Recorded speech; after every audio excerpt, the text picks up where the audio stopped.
സ്വാഗതം ഡോക്ടർ മോഹൻ വർഗീസ്. ഈ പാകിസ്ഥാനിൽ സ്ഥിതിഗതികൾ അതീവ ഗുരുതരമായി മാറുകയാണ്. നമുക്കറിയാം, എപ്പോഴും അവിടെ പട്ടാളമാണ് കാര്യങ്ങൾ നിയന്ത്രിച്ചു കൊണ്ടിരിക്കുന്നത്. മുൻ ഭരണാധികാരികളെല്ലാം പിന്നീട് ഒന്നുകിൽ നാടുവിടേണ്ടി വരും, അല്ലെന്നുണ്ടെങ്കിൽ ജയിൽവാസത്തിലേക്ക് പോകേണ്ടി വരും. ഇപ്പോൾ ഇമ്രാൻഖാൻ തടവറയ്ക്കുള്ളിലാണ്. പക്ഷേ ഇമ്രാൻഖാൻ അനുയായികൾ ഇപ്പോൾ അവിടെ ഒരു ആഭ്യന്തര കലാപം തന്നെ ഉണ്ടാക്കിയിരിക്കുകയാണ്. പാകിസ്ഥാനിൽ പട്ടിണിയും പരിവട്ടവുമായിട്ടാണ് കാര്യങ്ങൾ മുമ്പോട്ട് പോകുന്നത്. അത് ഒന്നുകൂടി വഷളാകാനുള്ള സാധ്യതയല്ലേ കാണുന്നത്? ഇമ്രാൻഖാൻ വളരെ ജനകീയ പ്രതിച്ഛായ ഇപ്പോഴും പാകിസ്ഥാനിൽ നിലനിർത്തുന്നു. അദ്ദേഹത്തിൻ്റെ പാർട്ടി PTI, പാക് തെഹ്രീകെ ഇൻസാഫ് പാർട്ടിയുടെ അണികൾ വളരെ സജീവമായി ഇപ്പോഴും രംഗത്തുണ്ട്. ഷഹബാസ് ഷെരീഫിൻ്റെ ഭരണകൂടത്തോട് നിരന്തരമായി കലഹിക്കുന്ന ഒരു PTI അണികളെ നമുക്ക് കാണാം. പാകിസ്ഥാൻ്റെ ഭരണകൂടം മിലിറ്ററിയുമായി ചേർന്നുകൊണ്ട്, സൈന്യവുമായി ചേർന്നുകൊണ്ട് ഇമ്രാൻഖാനെ തടവിലിട്ടു എങ്കിൽ പോലും അണികളെ സംബന്ധിച്ചിടത്തോളം അവരുടെ ആത്മവീര്യം പൂർണ്ണമായും നഷ്ടപ്പെട്ടിട്ടില്ല എന്നതാണ് പ്രധാന കാര്യം. അതുകൊണ്ട് തന്നെ ഒരു ജനാധിപത്യ പ്രക്രിയ പൂർണ്ണമായ രീതിയിൽ പുനഃസ്ഥാപിക്കപ്പെട്ടാൽ, ഇപ്പോഴും ഒരു ഭരണകൂടത്തിന് ജനാധിപത്യ പ്രക്രിയ ഉണ്ടെന്ന് പറയാനാവില്ല. ഇതൊരു തരം കുക്ക്ഡ് അപ്പ് ഡെമോക്രസിയാണ്. അങ്ങനെ വന്നാൽ ഒരുപക്ഷെ ഇമ്രാൻ്റെ അണികൾ വീണ്ടും ഇമ്രാനെ, അല്ലെങ്കിൽ ഇമ്രാൻ്റെ പാർട്ടി, ഇമ്രാൻ അകത്ത് തന്നെ കിടക്കുകയാണെങ്കിൽ പോലും ഇമ്രാൻ്റെ പാർട്ടിയെ വീണ്ടും അധികാരത്തിലെത്തിക്കാനുള്ള എല്ലാ സാധ്യതയും ഇപ്പോഴും തെളിഞ്ഞു നിൽക്കുന്നു. പക്ഷേ അങ്ങനെ ഉണ്ടെങ്കിൽ പോലും അത് എത്രത്തോളം വിജയമാകുമെന്ന് നമുക്ക് തോന്നുന്നുണ്ടോ? കാരണം സൈന്യമാണ് കൺട്രോൾ ചെയ്യുന്നത്. ഡി ഫാക്ടോ അതോറിറ്റി എന്ന് പറയുന്നത് സൈന്യമാണ്. പാകിസ്ഥാൻ്റെ വ്യവസ്ഥിതിയെ നമ്മൾ മനസ്സിലാക്കണമെങ്കിൽ 4 എലമെൻറ്റ്സ്, 4 കീ പ്ലെയേഴ്സിനെ മനസ്സിലാക്കണം. ഒന്ന്, പൊളിറ്റിക്കൽ പാർട്ടീസ്. അവർ ലീസ്റ്റ് റെലവൻ്റ് ആണ്. രാഷ്ട്രീയ നേതാക്കൾ, പാർട്ടികൾ ലീസ്റ്റ് റെലവൻറ്റ്. പക്ഷേ മോസ്റ്റ് റെലവൻറ്റ് ഘടകം എന്ന് പറയുന്നത് പാക് ആർമിയാണ്. പ്രത്യേകിച്ചും പഞ്ചാബിലെ ചോയ്സസ്റ്റ് ഫാമിലികളിൽ നിന്നാണ്, പാക് പഞ്ചാബിലെ ഏറ്റവും തലയെടുപ്പുള്ള കുടുംബങ്ങളിൽ നിന്നുള്ള മിടുക്കന്മാരായ വിദ്യാർത്ഥികളാണ് പാകിസ്ഥാൻ ആർമിയിൽ ചേരുന്നത്. ഇന്ത്യൻ സൈന്യത്തിലേക്ക് ജനം ചേരുന്നത് പലപ്പോഴും പല കാരണങ്ങളാലാണ്. ദേശീയ ബോധമുള്ളവർ, ജോലിക്ക് വേണ്ടി. അതുപോലെയല്ല പാകിസ്ഥാൻ ഏറ്റവും അധികം glamorous jobs are in the army. സ്വാഭാവികമായി പാകിസ്ഥാൻ ആർമിയിലേക്ക് വലിയ തോതിലുള്ള പഞ്ചാബി ഇൻഫ്ലക്സ് ഉണ്ട്. അത് മറ്റ് ഭാഗങ്ങളെ, Sindh, Balochistan, north west frontier province, അതായത് ഖൈബർ പഖ്തൂൺഖ മേഖലകളിലെ ആളുകൾ അധികം ആർമിയിൽ വരുന്നില്ല എന്നൊരു പരിഭവം ഉണ്ട്. അപ്പോൾ പഞ്ചാബി ഡോമിനേറ്റഡ് ആർമി. ഇവിടെ നിന്നാണ് ആർമിയുടെ റിട്ടയർഡ് ജനറൽ, ഇവരാണ് പലപ്പോഴും ISIയുടെ തലപ്പത്ത് വരുന്നത്. Inter service intelligence.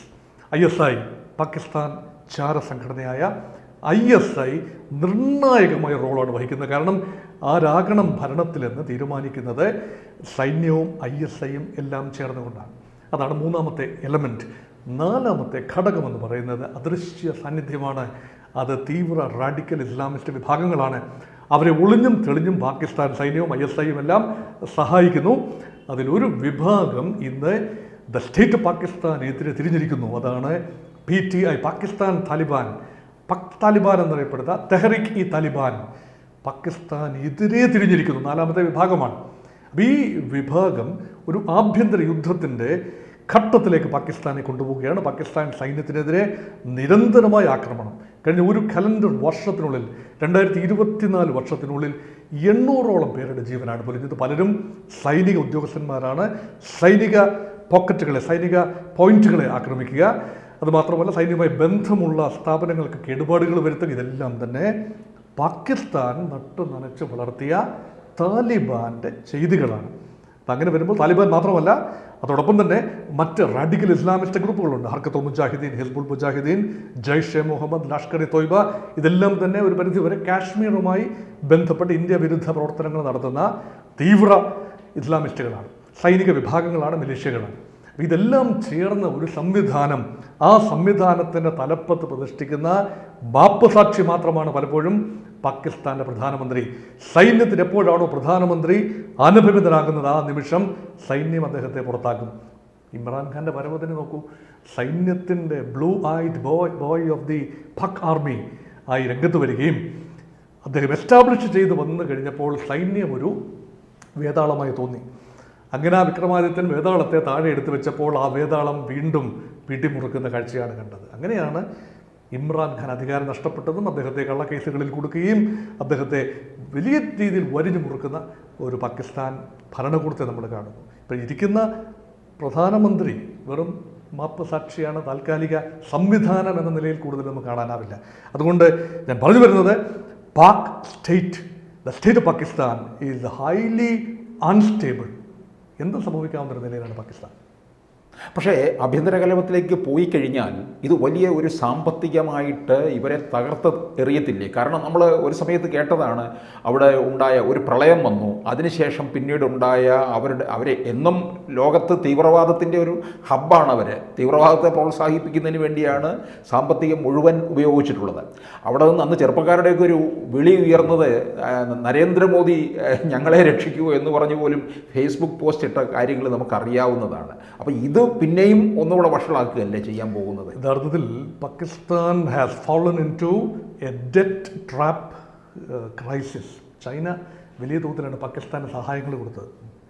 തുറമുഖങ്ങൾ വികസിപ്പിക്കാൻ, ഗദ്ദാർ തുറമുഖം ഉൾപ്പെടെയുള്ള തുറമുഖങ്ങളുടെ വികസനത്തിന് വലിയ തോതിൽ പണം സഹായം നൽകി, ഇൻഫ്രാസ്ട്രക്ചറൽ പ്രോജക്റ്റുകൾക്ക് സഹായം നൽകി. പക്ഷേ തിരിച്ചടവ് മുടങ്ങി. അപ്പോൾ പാകിസ്ഥാൻ വലിയ തോതിലെ കടക്കണിയിലായി. അടവശിഷ്ട നില വളരെ മോശമായി മാറി. വിദേശ നാണ്യ കരുതൽ ശേഖരം തീർത്തും ദുർബലമായ അവസ്ഥയിലായി. ഡോളറിനെതിരെ പാകിസ്ഥാൻ രൂപയുടെ മൂല്യം 242 രൂപ വരെ കുറയുന്ന കാഴ്ചയുണ്ടായി. തീപിടിക്കുന്ന വില. അപ്പോൾ അങ്ങനെ ജീവിതം ദുസ്സഹമായി മാറിയ ഒരു ഘട്ടം. അപ്പോൾ അവിടെ ഒരു ബെയിൽ ഔട്ട് പാക്കേജ് ഉണ്ട്. ശ്രീലങ്കയിൽ സംഭവിച്ചതുപോലെ ഒരു ബെയിൽ ഔട്ട് പാക്കേജിൽ കൂടി പാകിസ്ഥാൻ മുന്നോട്ട് പോവുകയാണ്. പക്ഷേ ഇപ്പോഴും മാക്രോ ഇക്കണോമിക് ഫണ്ടമെൻ്റൽസ് വളരെയധികം ദുർബലമാണ് പാകിസ്ഥാനിൽ. അതുകൊണ്ടൊരു ജനകീയ പ്രക്ഷോഭം വന്നാൽ അത് ഗവൺമെൻറ്റിനെതിരെയുള്ള ഒരു ജനകീയ പ്രക്ഷോഭം, സിവിൽ സൊസൈറ്റി മൂവ്മെൻറ്റ് എന്നുള്ള നിലയിൽ മാത്രമല്ല, പ്രതിപക്ഷ പാർട്ടികളുടെ ഒരു സാന്നിധ്യവും എല്ലാം ഉണ്ട് ഈ പ്രക്ഷോഭങ്ങൾക്ക് പിന്നിൽ. അതുകൊണ്ടാണ് പാകിസ്ഥാൻ്റെ മുൻ പ്രധാനമന്ത്രി ഇമ്രാൻഖാൻ്റെ പാർട്ടിക്ക് ഇപ്പോഴും ജനകീയ അടിത്തറയുള്ളത് ഈ ഭരണവിരുദ്ധ വികാരത്തിൻ്റെ ചിറകിലേറുകയാണ്. ഇമ്രാൻ നിഷ്കാസിതനാകുമ്പോൾ ബുദ്ധിമുട്ടുകൾ ഉണ്ടായിരുന്നു എങ്കിൽ പോലും ഇമ്രാൻ അംഗീകൃത ഒരു പ്രധാനമന്ത്രിയായിരുന്നു. ജനങ്ങൾക്ക് വലിയ തോതിൽ ആവേശം വിതറിയ ഒരു പ്രധാനമന്ത്രി തന്നെയായിരുന്നു ഇമ്രാൻഖാൻ. അപ്പോൾ ഒരു തിരിച്ചുവരവ് പ്രതീക്ഷിക്കാമെന്നാണോ പറയുന്നത്? ഇമ്രാൻ കേസുകൾ ഒരു ജുഡീഷ്യൽ വ്യവസ്ഥ, പാകിസ്ഥാൻ്റെ ഒരു നീതിന്യായ വ്യവസ്ഥിതിയെ എത്രത്തോളം എൻഗൾഫ് ചെയ്യുന്ന ആർമിയും സംവിധാനവുമാണ്. ജഡ്ജസും മനുഷ്യരല്ലേ, അവർക്കും പേടി കാണും. അതുകൊണ്ട് നീതിന്യായ വ്യവസ്ഥയെ ഉപയോഗിച്ചുകൊണ്ട് തന്നെ കേസുകളുടെ പുറകെ കേസുകളുമായി, ഇപ്പം സ്വത്ത് സമ്പാദന കേസ്, ഗിഫ്റ്റുകൾ, പാകിസ്ഥാന് ലഭിക്കുന്ന ഗിഫ്റ്റുകൾ, പ്രധാനമന്ത്രി ഇമ്രാൻഖാൻ്റെ സമയത്ത് ലഭിച്ച ഗിഫ്റ്റുകൾ അദ്ദേഹം വിറ്റ് പണം ഉണ്ടാക്കിയെന്ന ആരോപണം. അതുമാത്രമല്ല അദ്ദേഹവുമായി ബന്ധപ്പെട്ട മറ്റ് ക്രമക്കേടുകളെല്ലാം തന്നെ, അഴിമതി ആരോപണങ്ങൾ എല്ലാം വലിയ തോതിലാണ് അദ്ദേഹത്തെ വരിഞ്ഞു മുറുക്കിക്കൊണ്ടിരിക്കുന്നത്. അതിൽ നിന്നും മോചനം നേടാതെ അദ്ദേഹത്തിന് പ്രധാനമന്ത്രി കസേരയിലേക്ക് മാൻഡേറ്റ് ലഭിച്ചാലും പ്രധാനമന്ത്രി കസേരയിലേക്കുള്ള ചുവടുകൾ വളരെ ദുർബലമാകാനാണ് സാധ്യത. അതുമാത്രമല്ല, റിഗ്ഡ് ഇലക്ഷനാണോ വരാൻ പോകുന്നത് നമുക്കറിയില്ല. ഇലക്ഷൻ എത്രത്തോളം സുതാര്യമായി നടത്താൻ സാധിക്കും എന്നതും വലിയൊരു ചോദ്യചിഹ്നമായി നിൽക്കുന്നു. അതെപ്പോഴും അങ്ങനെയാണല്ലോ പാകിസ്ഥാനിലെ ഇലക്ഷൻ ഒരിക്കലും സുതാര്യതയിലേക്ക് പോയിട്ടില്ല കാലമല്ല. പൂർണ്ണ അർത്ഥത്തിൽ പാകിസ്ഥാൻ ഒരു ജനാധിപത്യ രാജ്യമായിട്ടില്ല. അപ്പോൾ ഭാരതത്തിലൊക്കെ കണ്ടുപഠിക്കേണ്ടത് ഒരു ഗൈഡ് ഡെമോക്രസി എന്ന് വേണമെങ്കിൽ പറയാം. പണ്ട് അയൂബ് ഖാൻ്റെയൊക്കെ സമയത്ത് ഒരു ഗൈഡ് ഡെമോക്രസി പരീക്ഷണം ഉണ്ടായിരുന്നു. പക്ഷേ അതിൽ നിന്നും പൂർണ്ണമായ ഡെമോക്രാറ്റിക് പ്രോസസ്സിലേക്ക് മാറി ബെനസർ ഭുട്ടോ പ്രധാനമന്ത്രിയായി, നവാസ് ഷെരീഫ് പ്രധാനമന്ത്രിയായി ഒക്കെ സംഭവിച്ചു എങ്കിൽ പോലും പലപ്പോഴും ഇലക്ഷൻ്റെ സുതാര്യത ഒരു ചോദ്യചിഹ്നമായി അവശേഷിക്കുന്നു. അങ്ങനെയൊക്കെ വീണ്ടും സംഭവിക്കാനുള്ള സാധ്യതയുണ്ട്. പക്ഷേ ഒരുപക്ഷെ പാകിസ്ഥാൻ ഏറ്റവും തുറച്ചു നോക്കുന്ന വിഷയം ഇപ്പോൾ ഒന്നും സംസാരിച്ച കാര്യങ്ങളല്ല, മറിച്ച് പാകിസ്ഥാൻ്റെ ദക്ഷിണ പടിഞ്ഞാറൻ പ്രവിശ്യയായ ബലൂചിസ്ഥാനിൽ ബലൂച്ച് ലിബറേഷൻ ആർമിയുടെ വളരെ വലിയ സാന്നിധ്യമുണ്ട്. അവർ ഇറാനുമായി അതിർത്തി പങ്കിടുന്ന മേഖലകളാണ്. അപ്പോൾ പഷ്തൂൺ മേഖലകളിൽ, പഷ്തൂണിസ്ഥാൻ അതായത് ഖൈബർ പഖ്തൂൺഖ മേഖലയിലെ പത്താന്മാരും ബലൂച്ചുകളും എല്ലാം തന്നെ പാകിസ്ഥാൻ ഭരണകൂടത്തിൻ്റെ പഞ്ചാബിൻ്റെ ഡോമിനൻസിനെതിരെ അതിശക്തമായി പ്രതികരിക്കുന്ന ഒരു കാഴ്ച നമ്മൾ കാണുന്നു. അതുമാത്രമല്ല, സിന്ധികളും അത്ര ഹാപ്പിയല്ല. പാകിസ്ഥാനെ 5-6 ഭാഗങ്ങൾ ചേർന്നതല്ലേ, പഞ്ചാബ്, സിന്ധ്, ബലൂചിസ്ഥാൻ, ഖൈബർ പഖ്തൂൺഖ, കശ്മീരിൻ്റെ ചില ഭാഗങ്ങൾ. ഇതെല്ലാം കശ്മീർ നമ്മുടെ ഇന്ത്യയുടെ ഭാഗമാണ്, പക്ഷേ പാകിസ്ഥാൻ ക്ലെയിം ചെയ്യുന്നത് കാശ്മീരിൽ ദെയർ പാർട്ട്.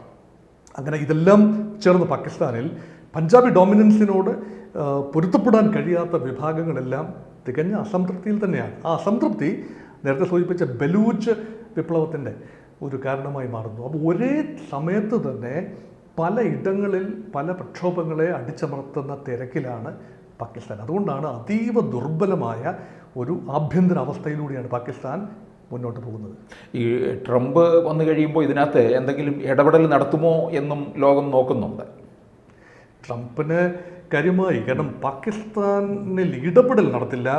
ട്രംപിൻ്റെ പോളിസി എപ്പോഴും ഈ അമേരിക്കൻ ഇൻ്റർവെൻഷൻ സാമ്പത്തികമായ ബുദ്ധിമുട്ടുകൾ ഉണ്ടാക്കാത്തിടത്തോളം കാലം, അമേരിക്കയ്ക്ക് ബാധ്യത ഉണ്ടാക്കാത്തിടത്തോളം കാലം അത് വേണ്ട എന്നാണ്. അതുകൊണ്ട് എവിടെല്ലാം അമേരിക്കൻ ഇൻവോൾവ്മെൻ്റ് ഉണ്ടോ അവിടെയൊക്കെ പണം ചിലവാകുമെങ്കിൽ പിൻവാങ്ങുക എന്നതാണ്. പക്ഷേ അഫ്ഗാനിസ്ഥാനെയും പാകിസ്ഥാനെയും ബ്രാക്കറ്റ് ചെയ്ത് പാക് പോളിസി എന്ന നിലയിൽ മാത്രമേ ലോകത്തിന് കാണാനാവൂ. ഇന്ത്യക്ക് മാത്രമല്ല അമേരിക്കയ്ക്കും ലോകത്താകമാനം അവിടെ ദുർബലമായാൽ ആഗോള ഭീകരതയുടെ ബ്രീഡിംഗ് ഗ്രൗണ്ടായി ആ ഭാഗം മാറും. ഓൾറെഡി സിറിയ ഇറാഖ് ബെൽറ്റ് അങ്ങനെയാണ്. പാക് അഫ്ഗാൻ ബെൽറ്റ് കൂടി അതുപോലെ തീവ്ര ബ്രീഡിംഗ് ഗ്രൗണ്ട് ആയിക്കഴിഞ്ഞാൽ ലോകത്ത് സമാധാനം ഉണ്ടാവില്ല എന്നതുകൊണ്ട് അമേരിക്ക ട്രംപിൻ്റെ കീഴിലും കൂടുതൽ പാകിസ്ഥാൻ അഫ്ഗാനിസ്ഥാൻ മേഖലയെ ശ്രദ്ധിക്കേണ്ടി വരും. Okay, thank you sir. കൂടുതൽ വാർത്തകളും വിശേഷങ്ങളും നിങ്ങളിലേക്ക് എത്താൻ ABC മലയാളം സബ്സ്ക്രൈബ് ചെയ്യുക, ബെൽ ബട്ടണും അമർത്തുക.